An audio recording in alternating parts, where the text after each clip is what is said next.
Was there a female apostle mentioned in the Bible? Let's talk about it on 3-Minute Theology.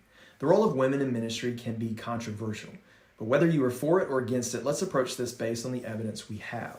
In Romans 16:7, there is what seems to be the mention of an apostle named Junia or Junius, depending on the translation. And it says that this person was either esteemed by the apostles or esteemed among them.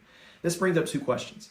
First, was the person named Ionian in the Greek a man translated as Junius or a woman translated as Junia? Second, does the Greek phrase episemoi entois apostolois in this verse mean that Junia or Junius was counted among the apostles or by the apostles? But first, it's important to note the significance of the role of apostle.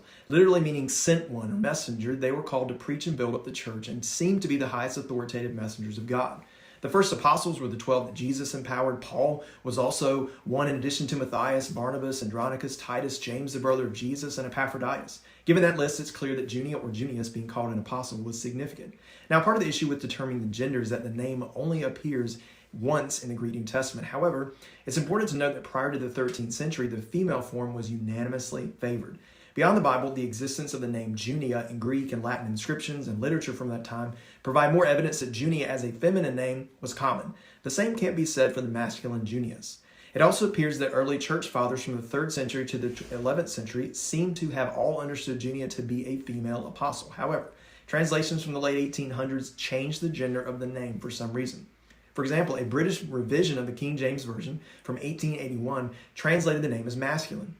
Several other translations from around this time did the same. Oddly, the Greek New Testament that served as the basis for these translations did not support the masculine interpretation. It makes you wonder why they changed it. There were also discrepancies in how Greek New Testaments displayed the name before 1998.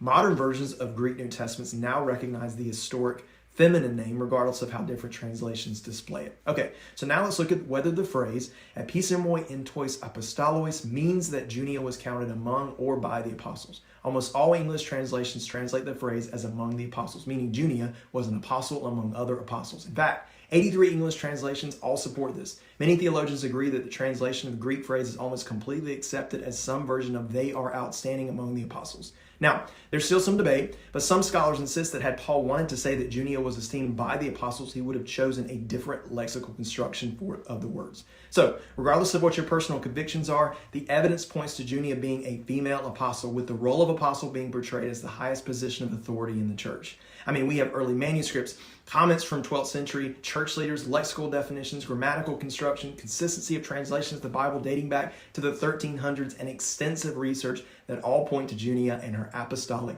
role. Well, that's all for this week. Until next time.